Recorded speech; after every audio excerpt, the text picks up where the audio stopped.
We're going to start with Soma. Soma is our immigration director. And, everybody knows that immigration is a huge topic. It has been in the news and it's continues to be in the news right now. Obviously, Soma is going to share maybe a little bit about that, but also a little bit about some stories. So, Soma, can you kind of jump in and just give us a little bit of an idea about what your clients and those seeking immigration assistance are experiencing right now? Yeah, absolutely. So thank you all for joining us this evening. I have to admit, I'm a little bit nervous. I feel like really vulnerable. And to be honest, it gives me just more respect for our clients that share their stories. So I'm grateful for Elvia being here tonight, and I'm really grateful for all of our clients who will share their stories with us. And so I want to just talk about a little bit about my life and why I do what I do at JAMWAC. And so just a little bit about me. I was born in Ciudad Juarez, Mexico. I think Juarez is a border town that a lot of people know. I was born there. I'm the youngest of 7 siblings.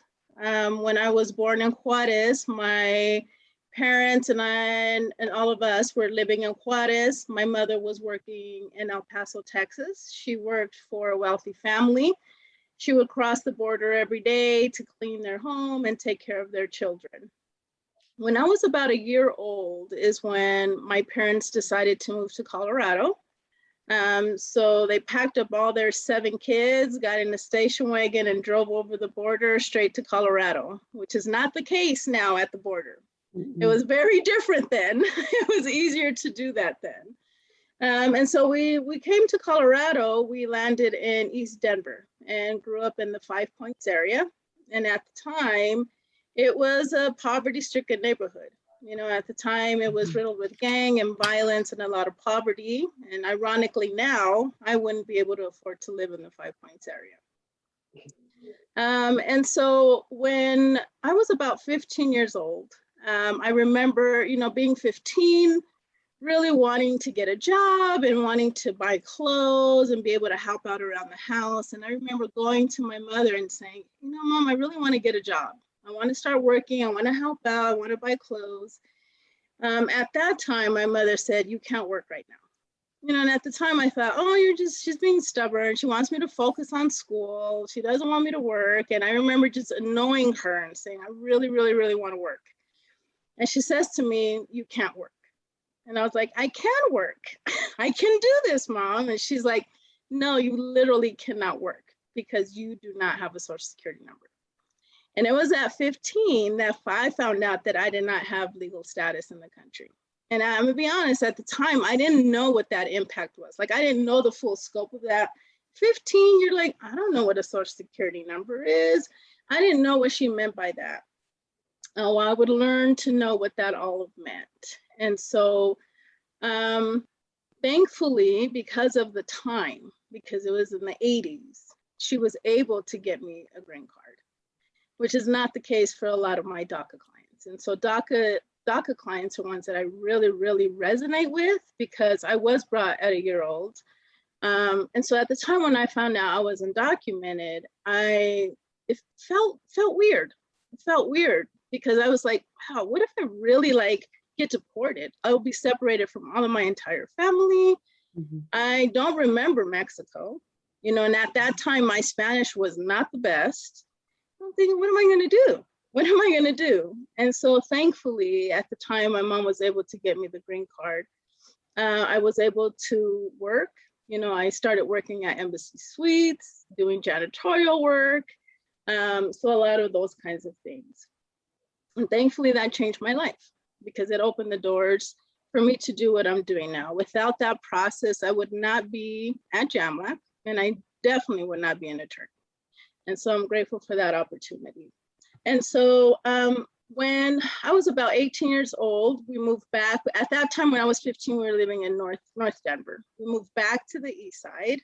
We lived in the East Village apartments. And so back in that time, they were considered the projects. Now, compared to other cities around the country, you know, it's not really projects, but for Colorado, it was like the poor neighborhood. And so we went back to East Denver, and I started attending the Denver Street School.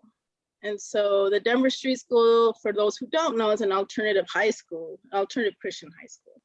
And that's where I met Steve. And Steve volunteered there, and he was working at a law firm at the time. After I graduated high school, I started working there part-time as a file clerk, going to school to CCD, part-time as well. And eventually I moved up to a paralegal position. It will be several years later on. And I just remember as a paralegal, you have a lot more contact with clients. You start getting to know their stories, you talk to them, you just really could develop a relationship with them.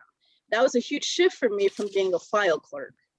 And so I remember one day going to Steve and saying, you know, I was really just upset. I was mad, I was sad, I felt frustrated. And I said, you know, I have a client and she's really upset because she cannot afford representation. And she feels like she's gonna lose custody of her kids. And there's nothing that I can do.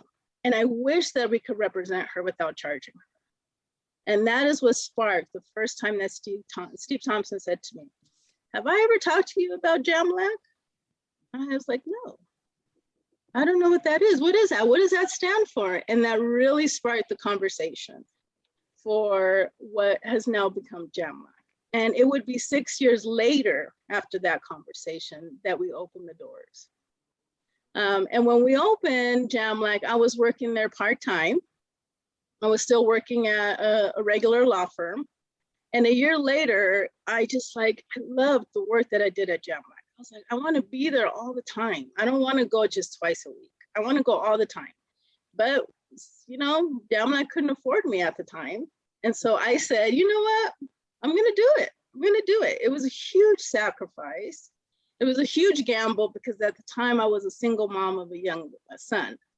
I said, man, my pay, it was going to be like a huge pay cut. I said, but this is what I feel like God is calling me to do. Mm-hmm. This is where my joy is. And so I ended up going full-time in 2007 with JAMLAC, and it was rough. We had some rough patches, but it was so worth it. Steve and I always had faith that we would continue the work. This is what God wanted us to do. And slowly, God just brought all the right people, Jose, Nikki, oh, you just name it. And it's just amazing what God is doing at JAMLAC. And so in 2009, we got a huge federal grant that allowed us to do immigration work. And Tina Diaz came on at that time. And I remember attending a webinar. It was 2010, and I attended a webinar, and it was, the title was Unaccompanied Minors. I'd never heard of that. I was like, what is this? It sounded interesting. And so I attended the webinar, and it was shocking. It was the first time I found out that there were immigrant children going before the federal judges without representation. And I was like, this cannot be happening in our country. This just cannot be happening. This is unreal. And that really propelled me to go to law school. There was a lot, I just felt like I wanted to do more. I'd been a paralegal. I'd done the coordinating thing for JAMLAC. I was like, the next step I feel like in my journey is to become an attorney. And that is really one of the things that I fought really hard to go to law school with the purpose of representing juveniles. And to think many, many years later, that's what I'm doing. I'm doing exactly that. And so why I do what I do is because I feel like it's my calling, it's my purpose in life. But I'm also, despite all of the barriers, I had an opportunity to be able to fulfill my dreams. And that I hope that I give my clients. With providing them with the Social Security card or work permit, whatever, I'm giving them an opportunity that's been denied to them. And so that they can fulfill their dreams. And so, well, I love the work, and I feel like I can relate to the clients because I'm an immigrant. I have lived in the neighborhoods they live in, and I live now in the neighborhood they live in. I've worked in the work that they work in. And so I've lived that life. I went through the immigration process myself with the green card process. And eventually when I became a US citizen, and I understand it. I understand it. I've been in their shoes. I've been in that seat. And so for me, it's just a privilege to do what I do. Yay. Yay, is right. Thank you, Patty. Good job. With vulnerability. Good job. And just like beauty, I mean, it makes me think about, I was thinking about your mom crossing the border to work and your family taking that risk to come up. And then, I mean, again, it gives me chills. It gives me chills thinking about you and like this, you are such a superstar, Soma, and your story is so beautiful and it's so inspiring. I mean, I tell you, but everybody, I mean, I tell everybody about Soma because she is amazing. And I appreciate you sharing all that. I want to make sure everybody knows too, if anybody has any questions or anything and you want to ask anything, then go right ahead. But I did want to add one more thing on top of it, Soma's story, just because, she's humble in so many ways, but she is a single mom. She's doing this while she is a single mom. Her son, it just gives me chills. He's just beautiful. He's amazing. And he's in college right now. And, she's just leaving a legacy of beauty and love. Thank you so much for sharing. Nikki, you said you had a question. I do. I actually have a lot of questions. I feel like I learned so much. So you said you're the youngest of 7. Did your siblings have the same experience as far as becoming U.S. citizens and your parents, or was that different because they were different ages? So because we lived in Juarez, the 2 older ones were born in El Paso. So my 2 older siblings, but the rest of us were in the same process. The reason I was the one that kind of really hit was because she didn't have any money to file the application for me. So the rest of my siblings had already gone through the process by the time I was 15. Okay. But yes, and my sisters, they each filed their own applications, went to their own interviews for the citizenship as well. So we all did it around the same time. But yeah, we did it on our own. It's really interesting to see my application. Now filling them out all the time. When I filled it out myself, I was like, oh my God, I can't believe I did this on my own. It was crazy. I was crazy. I don't know what happened. But it worked. Yeah. Well, but what a credit to you that you did that as a really young person. That is amazing. You should pat yourself on the back and just say, wow, I'm pretty awesome. Thank you, Patty. Yeah, absolutely. Oh. And it's been a lot of hard work. It really has. And you have done it. And it's really cool. It's really special. Thank you. Does anybody else have anything else? Any other questions or thoughts? Go ahead, Vanessa. I just wanted to say, I've been around Sulma for a long time and I'd never actually heard your story. And that's a beautiful story. Mm-hmm. It's very Thank you, Vanessa. that moved you. Sorry. That moved you to be here, Yeah. Cool. Thank you. Thank you so much, Vanessa. Well, and it just tells me that God had a plan for you. Or, I mean, how did you do it unless God was on your side? Somehow you had that angel on your shoulder. And obviously your parents who loved you and your siblings. Nothing like sisters and brothers to help you. But God has a plan. And he obviously had one for you and still does. So thank you. I agree. As you look back at your life, you're like, I shouldn't have made it. No. That's the reality of it. I shouldn't have made it. I had every barrier, and it's definitely not a journey I've walked alone. God, I mean, my family my sisters, watching my son late at night. I'm going to school. My mother always supporting me. So it's definitely, it took a village to help me get to where I am. So- Well, Joel was about 2 when you started Jamlac. I can't. do Yeah. math. About 2. Yeah, he was 2. Oh. He's So hard to 22 believe. now. like this. That's really special. Well, we still have a couple of other amazing, inspiring stories to hear. Thank you, Solma, for just getting us kicked off in just the most, just best way. Our next story comes from Vanessa Guzman. She is a board member. She is a businesswoman.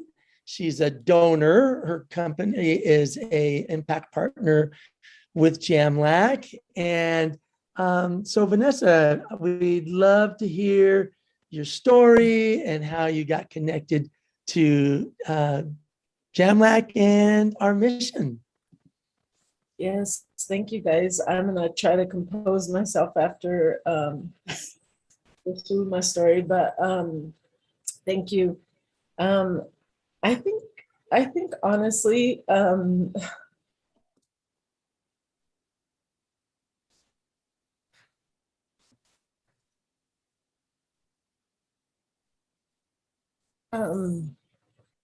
I feel like it's been God's providence that has brought me to Jamlac. I think just hearing Sulma's story here, it's really interesting because my story intersects with hers in a lot of ways. So even though I'm an anchor baby, my mom lived actually, Sulma, in Juarez also, and I was born in El Paso. I actually never lived in El Paso. You know, when people ask me all the time, where were you born? And I'm like, El Paso. Oh, so you have family there? No, I've actually never lived there. I lived in Juarez. And then I came to Denver at the age of 3. But I have, because my mom came here illegally also, I have experienced deportation. When I was 9 years old, my mom actually got deported, and I got to sit in a deportation center and get flown over to Juarez, and then we snuck back in, and then she finally got amnesty during Reagan's presidency, and she became a naturalized citizen.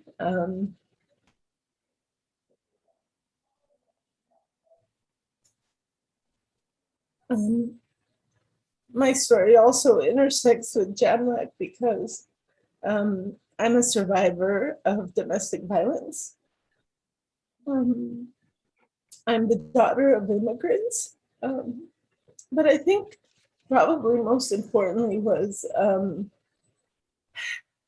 I was actually pastoring a church, and a young woman came to me, and she asked to live with me.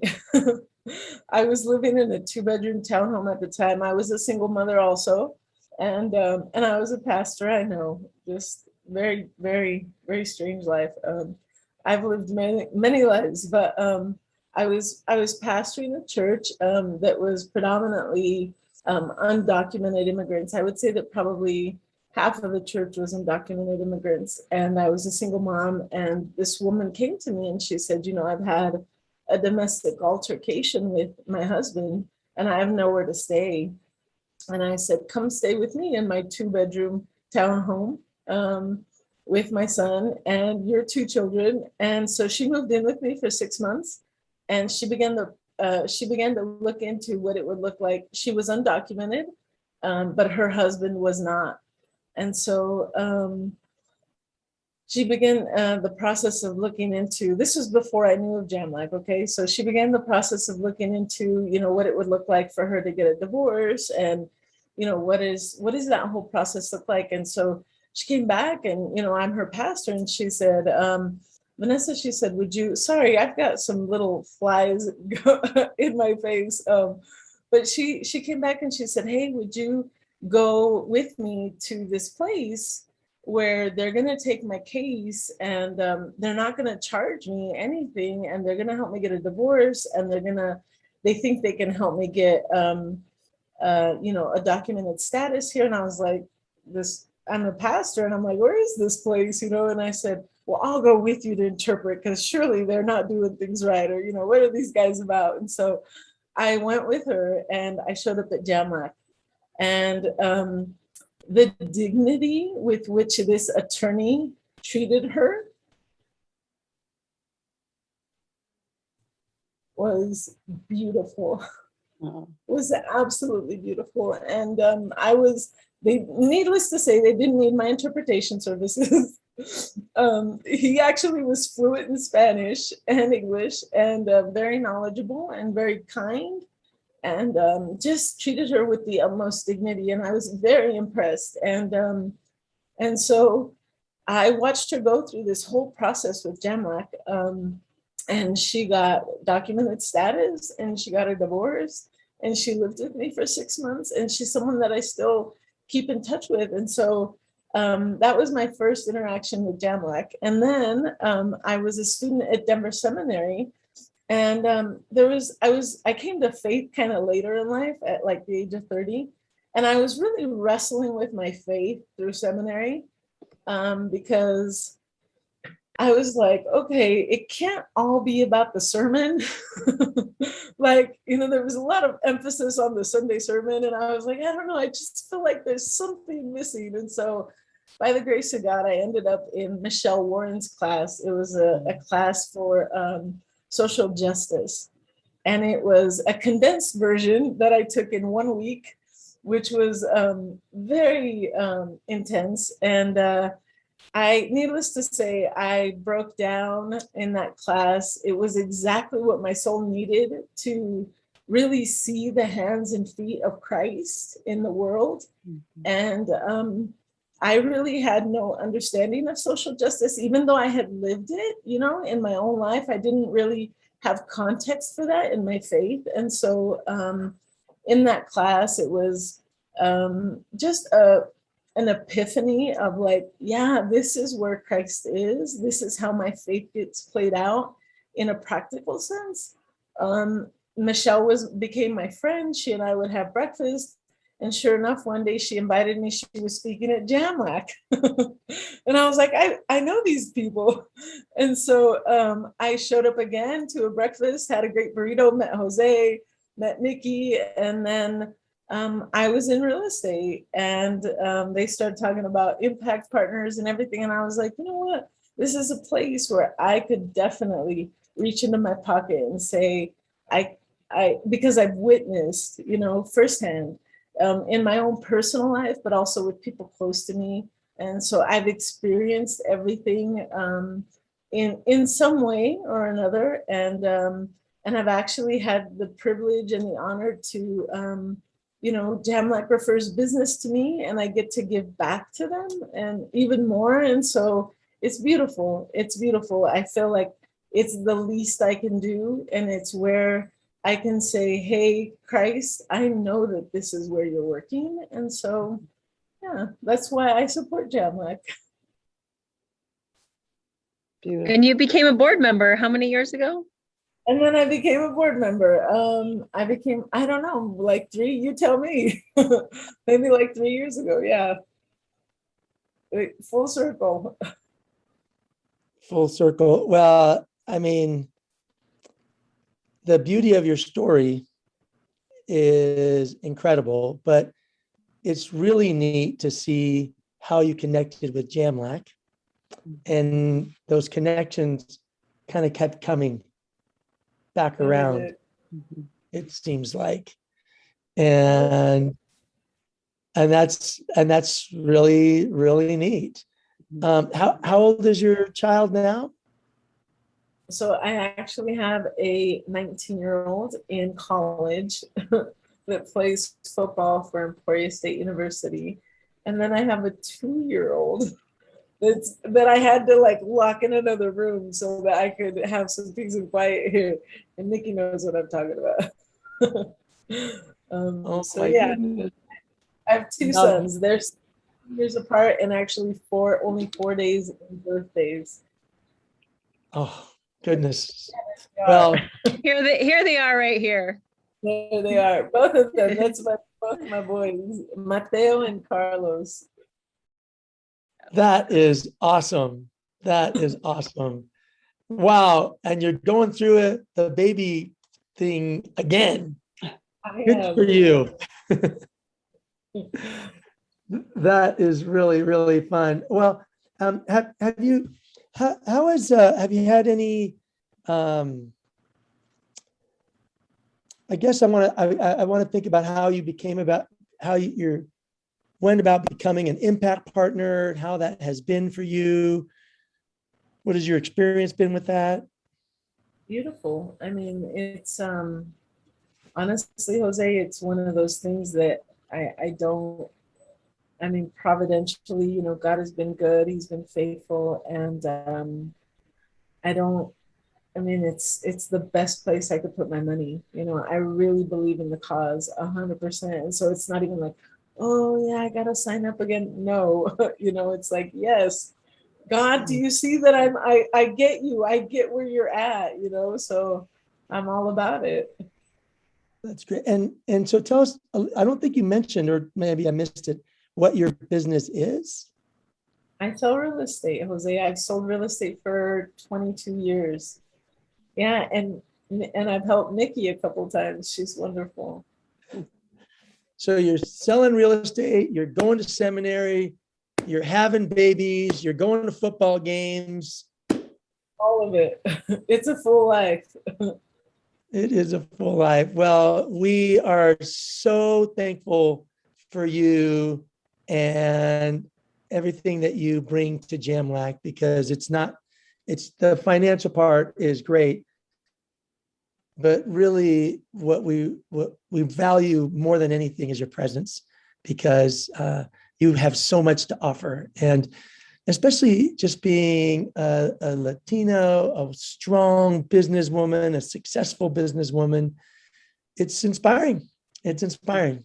So thank you so much for sharing with us. Thank you, Jose. Yeah, absolutely. I want to make sure does anybody else have any questions for? I have a comment. When you started crying, I started crying. So it was like waterworks. But I appreciate you and what you do bring, and just being vulnerable, because it's tough. But I just appreciate, you're such a role model for a lot of people, definitely for me. So thank you, Vanessa. Yeah. Because I'm sure that there are clients that are depressed and don't see any hope in their lives. And then they can look at you two and say, look, here's what we could do. I mean, there's hope here. I do have a future. It might be a hard road, but I've got people on my side and God on my side, and I could, it can be done. So that's awesome. Absolutely. I have a quick question, Vanessa.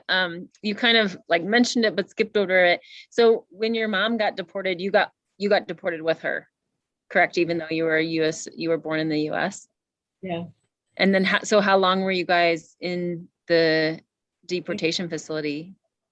We were there for a week. Nikki. So someone showed up at my mom's door and knocked. It was a Saturday morning, like 7 a.m. And it was just my mom, me, and my newborn sister. So my sister and I are 9 years apart, and she was newborn. And, both of us were citizens, but my mom was not. And they were there for her. And so by default, we went with her and we sat in the deportation center for a week, and then we got deported. But we're here and happy to be a part of this country, and hopeful, about what immigration, what people who migrate here can bring. I feel like it's what's really made this country what it is, and so yeah, it's a beautiful thing. Wow, your mom's so strong. Have a little baby and a 9-year-old for a week. I can't even imagine. I know your mom helps you out a lot, and my mom does too. So I know that that's such a blessing. Yeah, but I can only imagine as a mom of a baby to not have your house to for comfort. So thanks, Yeah. Vanessa. Thank you, Nikki. Yeah, and I'll tell you, it is, I love what you just shared, Vanessa, because it just puts a light on the humanity side of immigration and the part that, everybody is just trying to do the best they can for their family. I mean, that's really what's going on. And unfortunately, sometimes the picture that's displayed is not your story. It's some, one in a million story that happens, and the majority of the stories are just beautiful people just trying to do right. And so thank you so much. We're again so thankful for you. You're a perfect board member and a perfect member of our Jamlac family. Thank you. Okay, if there's not anything else, we are going to go on to our next speaker, our next inspiring story. I mentioned it earlier, but I just can't share enough that one of the best parts of working at Jamlac is getting to see the redemptive stories right in front of our eyes. And they come like Vanessa's friend, living in somebody's basement, getting help, not really speaking the language. And we get to see them in the future as strong, they're working, their families are successful. It's beautiful. I was thinking about when you said you came to Jamlac and had a burrito with us. I will wager that burrito was provided by one of our previous clients, because I mean that kind of gets me going too, because you're like, it is beautiful. It is beautiful. And we get to see that. We get to see that whole redemptive story, and how hard it is too. We get to see the challenge that our clients go through, because it's not easy. It's not that when we see the end, we see Vanessa, we see Soma, successful, beautiful business women. They're doing so well. And what we don't see is getting deported and sitting there for a week. We don't see like coming home and taking care of your baby and having to study and going to work and doing homework with the baby, everything. It's hard. And so Elvia is going to, she is an example of a super strong mom with 3 adorable kids, and who we're going to have Rosanna. She is a paralegal at Jamlac, and she was a paralegal for Elvia's case. And so one of the things that I say separates us between us and other legal clinics or firms or what have you are the relationships that we build with our clients. We give them our cell numbers, they text us, they call us, but I will tell you, they're very respectful. But on top of that, the front line are our paralegals, and they are amazing. And Rosanna epitomizes amazing paralegal. And so she has developed a wonderful relationship with Elvia. So I'm going to let her introduce her.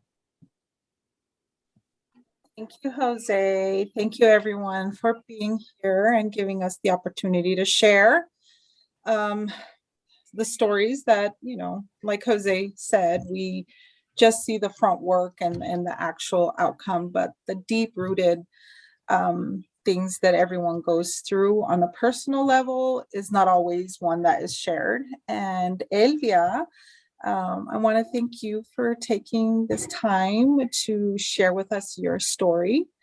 I know it's not easy and it's a scary thing, and I know you're nervous, but you are one of the clients that I feel has just, when you walked in the door and needed help, it was so hard because you had so many things going on, so many.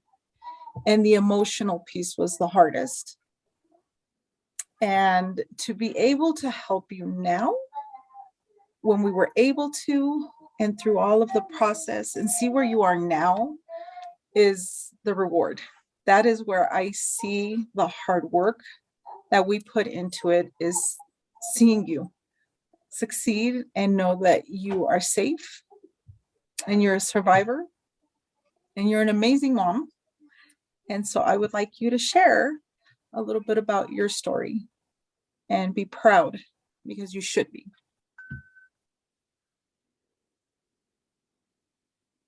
You're on mute, honey. You're on mute. Here.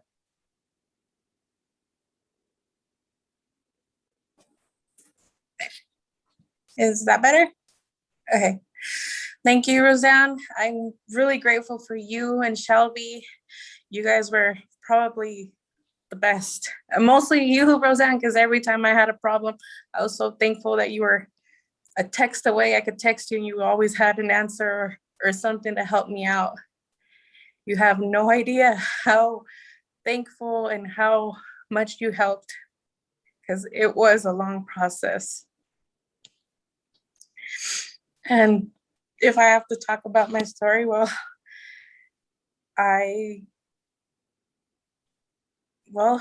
I'm a mom of 3 kids, and I'm from Juarez, Chihuahua originally. And my story started because also I was an immigrant and I didn't have a job. And when I got pregnant, I thought, well, getting married to somebody who's going to help me out would be a solution. I was being pregnant, but that solution kind of turned into a nightmare, something you really don't expect. And I thought I had to endorse all those bad feelings and all those bad things because I was an immigrant. I didn't have a job. I didn't have resources. And I was, 16 years old with my first child. I first left him when he started hitting me, but I felt so insecure because I didn't have any income. I didn't have anything to help out my son. So I went back to the same situation, and this happened for about 7 years. And it was just physically, mentally horrible. And it took me those 6-7 years to open my eyes that that wasn't the situation that was right for me or my sons. And the last time I let that person hit me, I woke up and said, this is not the life for me or my kids. And I took my first step and I left to my parents' house. I decided to get myself in therapy. And when I got in therapy for my clinic supported me the most, especially my therapist, Abby, who referred me to Jamlac. And from there on, I got to see Roseanne, and Roseanne just helped me with everything. And before that, I did kind of just wait a whole year to contact Jamlac because I wasn't sure if they were going to take my case, and I was scared because I didn't have a job and a lot of things. So, but I think it's the best thing I've ever did because now I'm at peace. I have a new daughter with my current partner, and now that all that situation is gone, sorry, she's running over here. Oh, she's so cute. Yeah, sorry, she likes to be.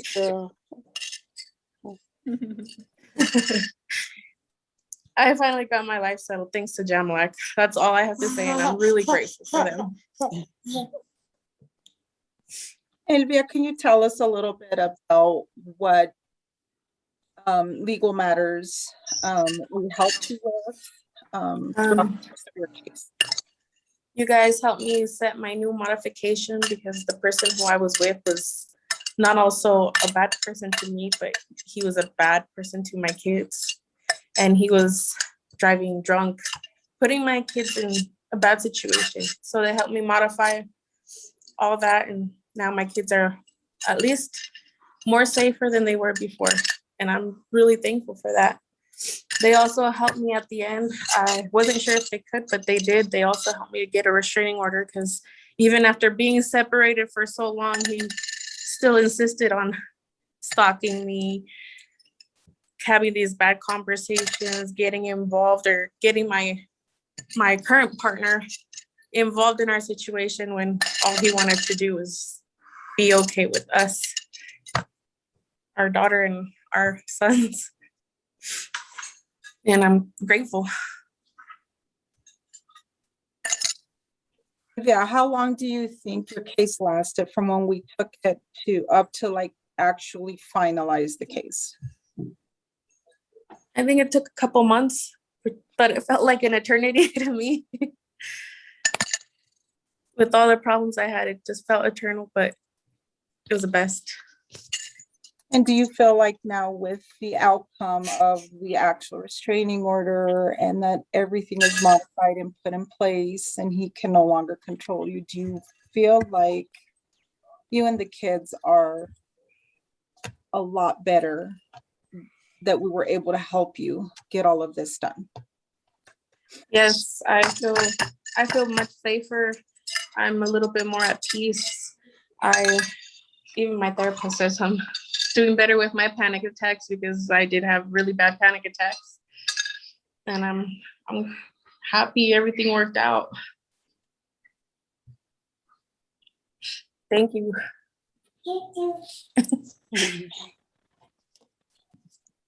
Oh, wow. Thank you. Yeah, does anybody have any questions for Elvia?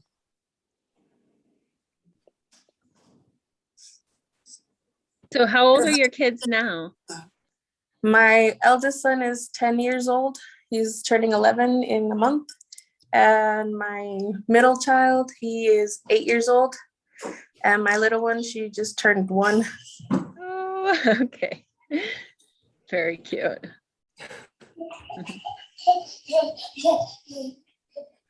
I just have to add one thing. I know throughout Elvia's case, like I said earlier, the hardest thing was her anxiety and how she would have panic attacks going into court, and just having to face him. I know was really hard for her. I know that it was. And to just be able to be there for that support and encourage her and know that she would be okay and that she would be safe is one of the things that drives us. It's just being able to give them that peace that they deserve. And just to know that now, after all of these years of having to go through all of it, it's great to see her and just see that she's doing amazing and that she's thriving and that you're good, hon. So thank you for sharing. I'm really, really proud of you. You just keep plugging away, hon, at being a great mom and knowing that you deserve the best in the world. So thank you.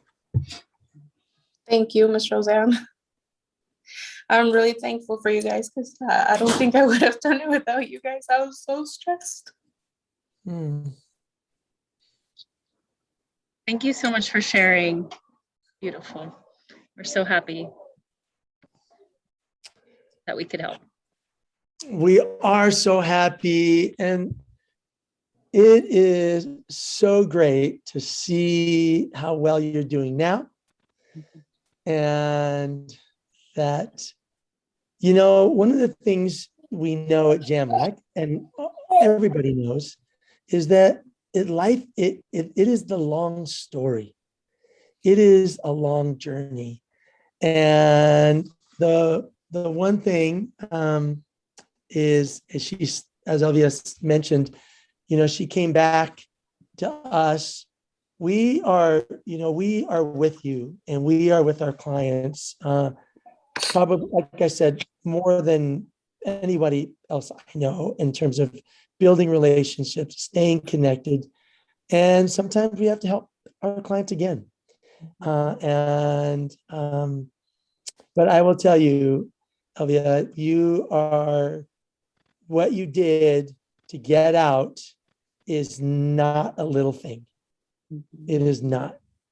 It is a huge thing. And I just want to commend you on your courage and your bravery and your strength to make that happen, because it's not easy. As you mentioned, you left one time and then you went back, and that's normal. That's normal. In fact, the statistics say that most victims, on average, victims go back 5 to 7 times. So they leave 5 to 7 times, and then they actually come back before they finally make that decision to go. And that's just because it's so hard. And so like I said, we are very, very thankful to have had the honor to represent you, and thankful for you having the courage to share your story with us. Thank you so much. And thank you, Roseanne. I call her Ro a lot of times. Probably not what she wants to hear. I just call her Ro. It's easy. But Rosanna thank you so much for all you do with all of our clients, because that's how you treat all of them. You treat them. One of the words that stuck out to me was with Vanessa. You treat all of our clients with amazing dignity. And it's beautiful. It's beautiful. Thank you. And thank you, Elvia. Before we go, I want to make sure, does anybody have any questions for anyone? Jamlac people, but obviously more, I'm really talking about the 3 amazing, inspiring women who spoke tonight in particular. Jose. Yes, go ahead, Alan. Thank you. Oh, at Jamlac, what do you do? Oh, Alan, I am the associate director at Jamlac. So that's just a cute name for a guy who does everything that he can do in the background.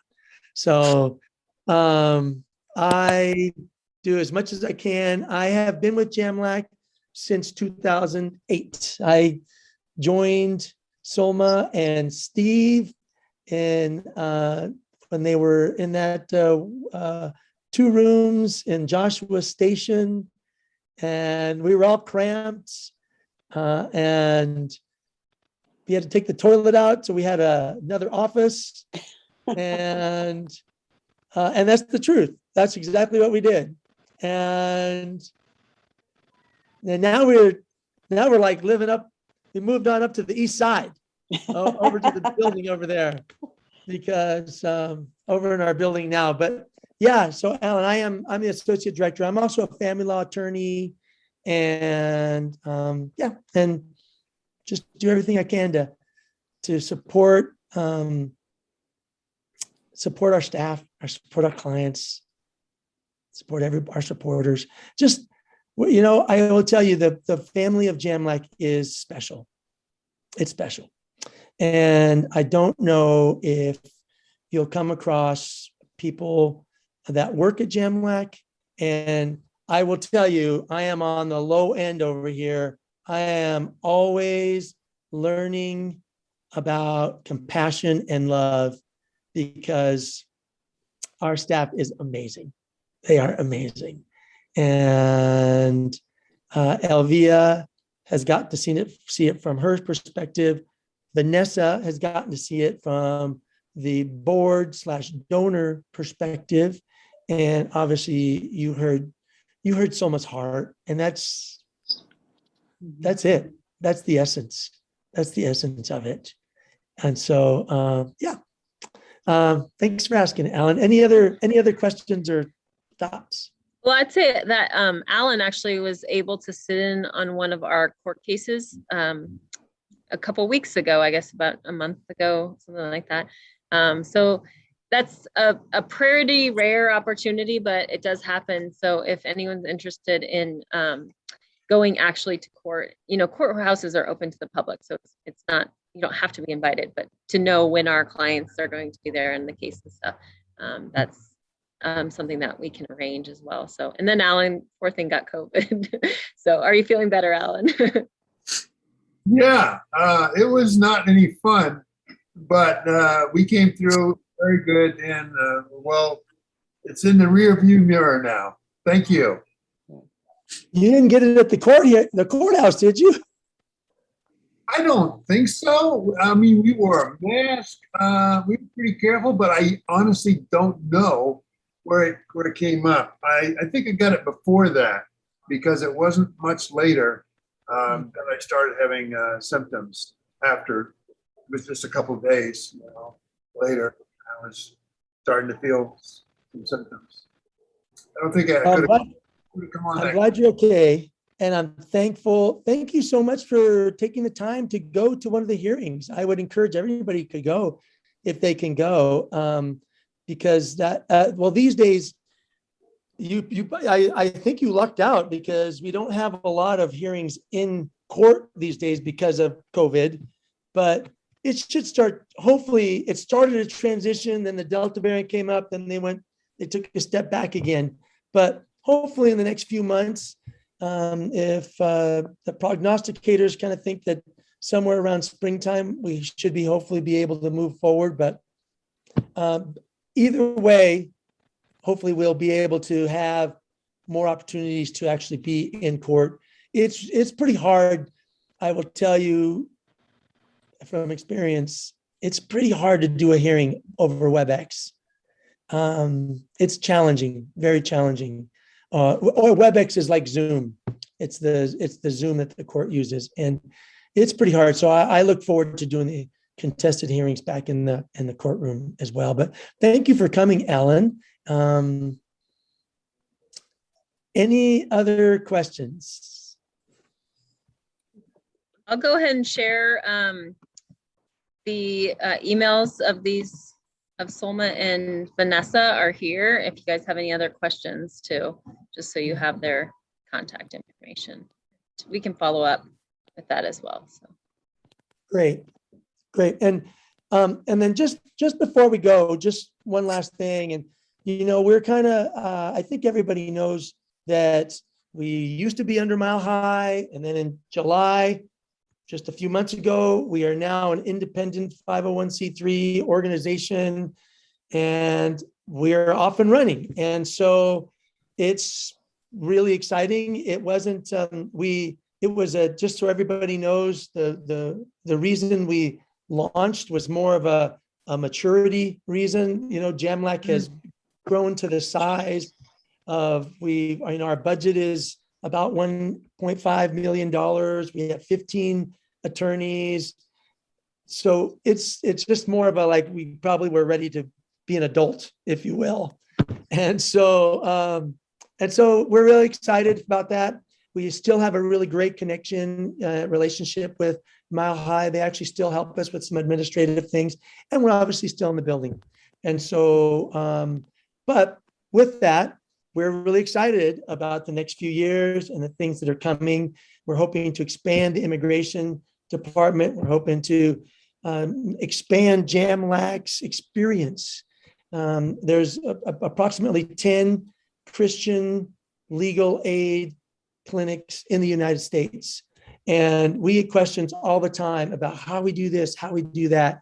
So we're hoping to maybe in the next few years kind of formalize how we got there and be able to help other organizations. And we help now, but maybe more palpably, more like, hey, here's a book. Here's something that you can actually look at. And so we're going to try and do that as well. So we've got a lot of exciting things coming up and in the future that we're really looking forward to doing.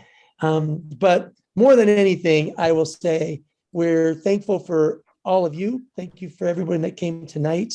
We appreciate you. We appreciate your support, your prayers, your love, and I know all of our clients and our staff do as well. I would encourage you, if you do have any questions, if you want to come down to JAMLAC and just hang out with us, you can go. We can give you a tour, talk to you, or like Alan did, come to court with us and see it. It can be quite eye-opening, especially because of the stories. You get the full story in court. Is there anything before we sign off? Does anyone have anything else or any other questions or anything to add? Thank you guys so much for sharing your stories. Thank you. It was wonderful. Good to see everybody. Take care. Thank you, Patty. Okay. Thank you, Beth. Thank you guys. Bye. Thank you so I much. appreciate you doing these. It's really Thank you. helpful. Thanks, everyone. Thank you. Thank you, Elvia. Elvia, Love you. Thank you. Thank you, everyone. Yeah. Good night. Good night. Good night.